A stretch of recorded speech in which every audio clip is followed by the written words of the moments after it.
Hi all welcome to my channel Chaitra Ashok vlogs. ಇವತ್ತು ಶುಕ್ರವಾರ ಬೆಳಗ್ಗೆ ಬೇಗನೆ ಎದ್ದು ಮನೆಯೆಲ್ಲ ಕ್ಲೀನ್ ಮಾಡಿ ಪೂಜೆಗೆ ರೆಡಿ ಮಾಡ್ಕೊಳ್ತಾ ಇದ್ದೀನಿ. ಇವತ್ತು ಮೈಸೂರಿಗೆ ಹೋಗಬೇಕು, ಶಾಪಿಂಗ್ ಇದೆ ಸ್ವಲ್ಪ, ಹಾಗಾಗಿ ನಾನು ಬೇಗನೆ ಎದ್ದು ಪೂಜೆಗೆಲ್ಲ ರೆಡಿ ಮಾಡ್ಕೊಳ್ತಾ ಇದ್ದೀನಿ. ನಾನು ಸಾಮಾನ್ಯವಾಗಿ ಶುಕ್ರವಾರ ಮತ್ತು ಮಂಗಳವಾರ ಸ್ಟವ್ಗೆ ಪೂಜೆ ಮಾಡ್ಕೊಳ್ತೀನಿ. ಸ್ಟವ್ಗೆ ಪೂಜೆ ಮಾಡಿಕೊಂಡು ಹಾಗೆ ದೇವ್ರ ಮನೆಯಲ್ಲೂ ಕೂಡ ಪೂಜೆಯನ್ನೆಲ್ಲ ಮುಗಿಸಿ ಈಗ ತಿಂಡಿಗೆ ರೆಡಿ ಮಾಡ್ಕೊಳ್ತಾ ಇದ್ದೀನಿ. ತಿಂಡಿಗೆ ನಾನಿವತ್ತು ಖಾರದ ಪುಡಿ ಗೊಜ್ಜನ್ನು ಮಾಡ್ಕೊಳ್ತಾ ಇದ್ದೀನಿ. ಒಂದು ಬೌಲ್ಗೆ ಒಂದು ದಪ್ಪ ನಿಂಬೆಹಣ್ಣು ಗಾತ್ರದ ಹುಣಸೆಹಣ್ಣನ್ನು ನೆನೆಸಿಟ್ಕೊಳ್ತಾ ಇದ್ದೀನಿ. ಚೆನ್ನಾಗಿ ತೊಳೆದು ನೆನೆಸಿಟ್ಕೊಳ್ಬೇಕು.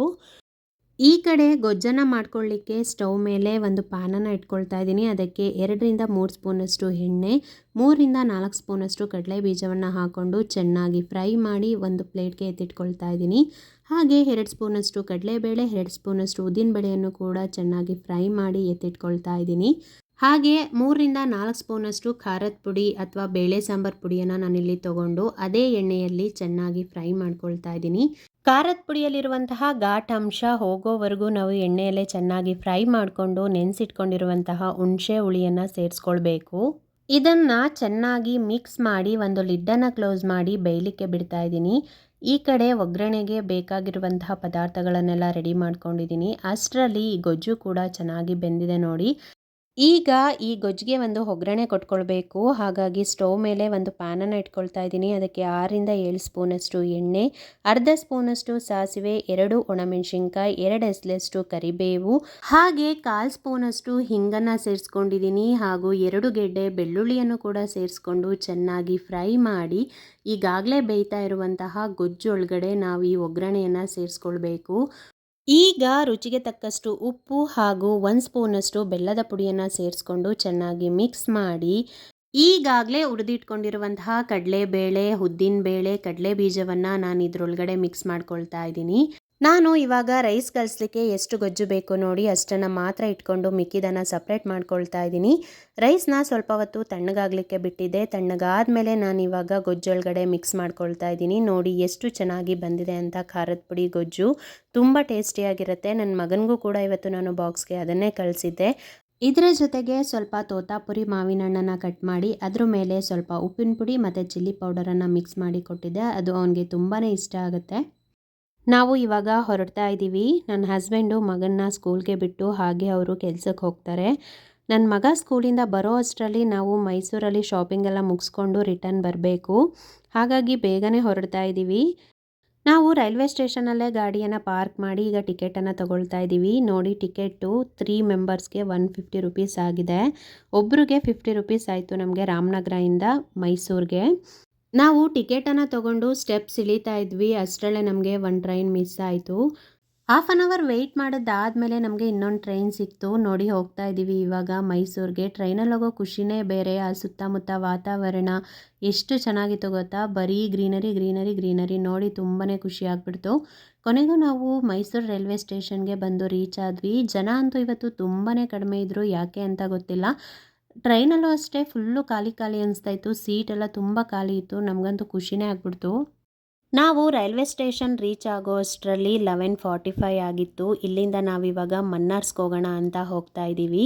ರೈಲ್ವೆ ಸ್ಟೇಷನ್ ಬಸ್ ಸ್ಟ್ಯಾಂಡಿಂದ ನಾವು ಸಿಟಿ ಬಸ್ ಸ್ಟ್ಯಾಂಡ್ಗೆ ಟಿಕೆಟನ್ನು ತೊಗೊಂಡು ಅಲ್ಲಿಂದ ವಾಕಬಲ್ ಡಿಸ್ಟೆನ್ಸೇ ಮನ್ನಾರ್ಸ್ ಆಗಿರುತ್ತೆ.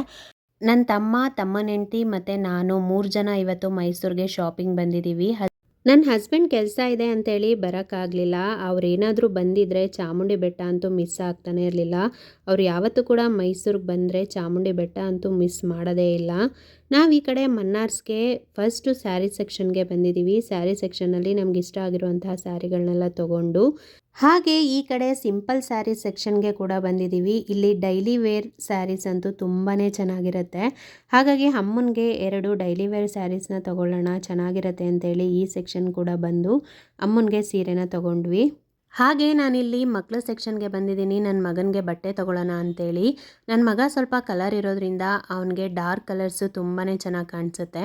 ಡಾರ್ಕ್ ಕಲರ್ಸಲ್ಲಿ ಮೆರೂನ್ ಕಲರ್ ಇತ್ತು, ಆದರೆ ಅವನ ಹತ್ರ ಆಲ್ರೆಡಿ ಮೆರೂನ್ ಕಲರ್ ಶರ್ಟ್ ಇದೆ. ಹಾಗಾಗಿ ಬೇಡ ಅಂತೇಳಿ ನಾನು ಅದನ್ನು ತಗೊಂಡಿಲ್ಲ. ಹಾಗೆ ಇಲ್ಲಿ ಬೆಡ್ಶೀಟ್ಸು ತುಂಬಾ ಚೆನ್ನಾಗಿರುತ್ತೆ. ಎಷ್ಟೇ ವಾಶ್ ಮಾಡಿದ್ರೂ ಕಲರ್ ಅಂತೂ ಶೇಡ್ ಆಗಿಲ್ಲ. ನಾನು ತೊಗೊಂಡೋಗಿರೋ ಬೆಡ್ಶೀಟ್ಸ್ ಎಲ್ಲ ತುಂಬಾ ಚೆನ್ನಾಗಿದೆ. ಈಗಲೂ ಕೂಡ ನಾನು 2 ಬೆಡ್ಶೀಟ್ಸ್ ತೊಗೊಂಡೆ, ಆದರೆ ಕ್ಲಿಪ್ಪಿಂಗ್ಸ್ ಮಿಸ್ ಆಗಿದೆ ಅದರದ್ದು. ನಾವು ಮನ್ನಾರ್ಸಲ್ಲಿ ಶಾಪಿಂಗನ್ನು ಮುಗಿಸ್ಕೊಂಡು ಹೊರಗಡೆ ಬರ್ತಾ ಇದ್ದೀವಿ. ಹೊರಗಡೆ ಮನ್ನಾರ್ಸ್ ರೋಡಲ್ಲೇ ಈ ರೀತಿ ಚಿಕ್ಕ ಚಿಕ್ಕ ಪುಟ್ಟ ಪುಟ್ಟ ಅಂಗಡಿಗಳನ್ನು ಇಟ್ಕೊಂಡಿರ್ತಾರೆ. ಅಲ್ಲೂ ಕೂಡ ಬ್ಯಾಗ್ಸ್ ಎಲ್ಲ ಕೇಳಿದೆ, ಕ್ವಾಲಿಟಿ ತುಂಬಾ ಚೆನ್ನಾಗಿದೆ ಅನಿಸ್ತು ನನಗೆ. Lunch bag, school bag, water bottles, lunch box ಎಲ್ಲನೂ ಕೂಡ ತುಂಬ ಚೆನ್ನಾಗಿತ್ತು ಅನಿಸ್ತು. ಹಾಗೆ ಇದು ಕಾಟನ್ ಪಿಲ್ಲೋ ಕವರು 100ಗೆ 2 ಅಂತ ಹೇಳ್ತಾ ಇದ್ರು. ಇದು ಕೂಡ ತುಂಬ ಚೆನ್ನಾಗಿತ್ತು. ಡ್ರೆಸ್ಸಸ್ ಅಂತೂ ತುಂಬಾ ಚೆನ್ನಾಗಿದ್ವು. ನೋಡ್ತಾ ಇದ್ದೆ ನಾನು ಹಾಗೇನೆ ಕ್ವಾಲಿಟಿ ಹೆಂಗಿದೆ ಅಂತೇಳಿ. ಮೈಸೂರಲ್ಲಿ ಡೈಲಿ ವೇರ್ ಡ್ರೆಸ್ಸಸ್ನ ತಗೊಳ್ಬೋದು ಆರಾಮಾಗಿ. ಕಡಿಮೆನೂ ರೇಟು, ಕ್ವಾಲಿಟಿನೂ ಚೆನ್ನಾಗಿದೆ ಅಂತ ಅನಿಸ್ತು ನನಗೆ. ಹಾಗೆ ಇನ್ನೊಂದು ಅಂಗಡಿಯಲ್ಲಿ ನಾನು ಶಾರ್ಟ್ ಫ್ರಾಕ್ಸ್ನ ನೋಡ್ತಾ ಇದ್ದೆ. ಎಷ್ಟು ಚೆನ್ನಾಗಿತ್ತು ಗೊತ್ತಾ, ಬಟ್ಟೆ ಕ್ವಾಲಿಟಿನೂ ಚೆನ್ನಾಗಿತ್ತು, ಅವರು ರೇಟು ಕೂಡ ತುಂಬಾ ಕಡಿಮೆನೇ ಹೇಳ್ತಾ ಇದ್ರು. ಈ ರೀತಿ ಶಾಪಿಂಗ್ ಬಂದಾಗ ನಾವು ಎಲ್ಲ ಫ್ರೀ ಮಾಡಿಕೊಂಡು ಬರಬೇಕು. ಈಗ ನನ್ನ ಮಗ ಸ್ಕೂಲಿಂದ ಬರೋಷ್ಟರಲ್ಲಿ ನಾನು ಹೋಗಬೇಕಿತ್ತು.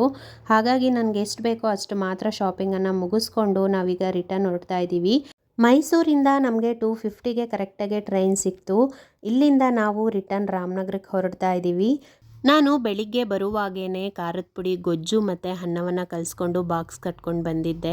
ಇದನ್ನೇ ನಾವು ಇವಾಗ ತಿಂದ್ಕೊಂಡು ರಿಟರ್ನ್ ರಾಮನಗರಕ್ಕೆ ಹೊರಡ್ತಾ ಇದ್ದೀವಿ. ಈ ರೀತಿ ಮಾಡೋದ್ರಿಂದ ನಮಗೆ ಟೈಮ್ ಕೂಡ ಸೇವ್ ಆಗುತ್ತೆ. ಈಗ ಹೋಟೆಲ್ಗೆ ಹೋಗಿದ್ರೆ ನಮ್ಗೆ ಅಲ್ಲೇ ಟೈಮ್ ವೇಸ್ಟ್ ಆಗಿಬಿಡ್ತಾಯಿತ್ತು, ಮತ್ತು ರಿಟರ್ನ್ ಮನೆಗೆ ಬೇಗ ಹೋಗೋಕ್ಕಾಗ್ತಾ ಇರಲಿಲ್ಲ. ನನಗೆ ಮಗ ಬರೋಷ್ಟರಲ್ಲಿ ಹೋಗಬೇಕಾಗಿರೋದ್ರಿಂದ ನಾವು ಈ ರೀತಿ ಟೈಮ್ನ ಸೇವ್ ಮಾಡ್ಕೊಂಡ್ವಿ.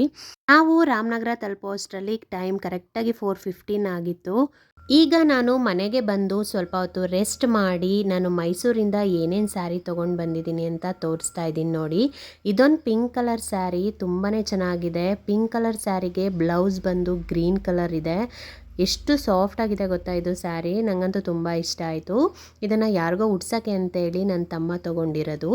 ಹಾಗೆ ಇದೊಂದು ಸ್ಯಾರಿ ತೊಗೊಂಡ್ವಿ, ಟೊಮ್ಯಾಟೊ ಕಲರ್ ಇದೆ ಈ ಸ್ಯಾರಿ.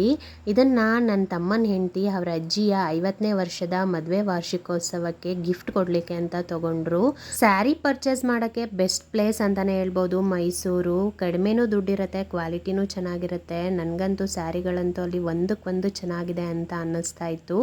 ಹಾಗೆ ಡೈಲಿ ವೇರ್ ಸ್ಯಾರೀಸ್ ಅಂತೂ ಎಷ್ಟು ಚೆನ್ನಾಗಿತ್ತು ಗೊತ್ತಾ. ನೋಡಿ, ನಮ್ಮ ಅಮ್ಮನಿಗೆ ನಾನು ಈ ಕಲರ್ ಒಂದು ಸ್ಯಾರಿ ತೊಗೊಂಡೆ. ಎಷ್ಟು ಸಾಫ್ಟ್ ಆಗಿದೆ ಗೊತ್ತಾ, ಒಳ್ಳೆ ಬೆಣ್ಣೆ ಥರ ಅನ್ನಿಸ್ತಾ ಇತ್ತು ನನಗೆ. ಹಾಗೆ ಇದೊಂದು ಸ್ಯಾರಿ ತೊಗೊಂಡ್ವಿ ಅಮ್ಮಂಗೆ ಅಂತಲೇ, ಡೈಲಿ ವೇರ್ ಸ್ಯಾರಿ. ಎಷ್ಟು ಸಾಫ್ಟ್ ಆಗಿದ್ವು ಗೊತ್ತಾ ಡೈಲಿ ವೇರ್ ಸ್ಯಾರಿಗಳು. ಇದಂತೂ ಚಿಕ್ಕ ಚಿಕ್ಕ ಹೂವು ಬಂದಿತ್ತು ಸ್ಯಾರಿ ಪೂರ್ತಿ. ಉಟ್ರೆ ಮಾತ್ರ ಎಷ್ಟು ಚೆನ್ನಾಗಿ ಕಾಣಿಸುತ್ತೆ ಗೊತ್ತಾ ಈ ಸ್ಯಾರಿ. ನನಗಂತೂ ತುಂಬ ಇಷ್ಟ ಆಯಿತು. ಹಾಗೆ ನಾನು 2 ಬೆಡ್ಶೀಟ್ಸ್ನ ತೊಗೊಂಡೆ. ನನಗೆ ಮನ್ನಾರ್ಸಲ್ಲಿ ತುಂಬಾ ಇಷ್ಟ ಆಗುತ್ತೆ, ಕ್ವಾಲಿಟಿನೂ ಕೂಡ ತುಂಬಾ ಚೆನ್ನಾಗಿರುತ್ತೆ. 2 ಕೂಡ ತುಂಬ ಚೆನ್ನಾಗಿರೋ ಕಲರ್ಸೇ ಸಿಕ್ತು ನನಗೆ. ಹಾಗೆ ಇದ್ರ ಜೊತೆಗೆ ಮನೆಗೆ ಬೇಕಾಗಿರುವಂತಹ ಕೆಲವೊಂದು ಐಟಮ್ಸನ್ನು ಕೂಡ ನಾವು ತೊಗೊಂಡು ಬಂದ್ವಿ. ಇದಾಗಿತ್ತು ಇವತ್ತಿನ ದಿನ. ನಿಮಗೆ ಈ ವ್ಲಾಗ್ ಇಷ್ಟ ಆಗಿದ್ರೆ ಲೈಕ್ ಮಾಡಿ, ಶೇರ್ ಮಾಡಿ, ಕಾಮೆಂಟ್ ಮಾಡಿ. ಚಾನಲನ್ನು ಸಬ್ಸ್ಕ್ರೈಬ್ ಮಾಡಿಕೊಂಡು ನೋಡಿ ಫ್ರೆಂಡ್ಸ್. ಆ ತಾಯಿ ಚಾಮುಂಡೇಶ್ವರಿ ಎಲ್ಲರಿಗೂ ಒಳ್ಳೇದು ಮಾಡಲಿ ಅಂತ ಕೇಳ್ಕೊಳ್ತಾ ಇದ್ದೀನಿ.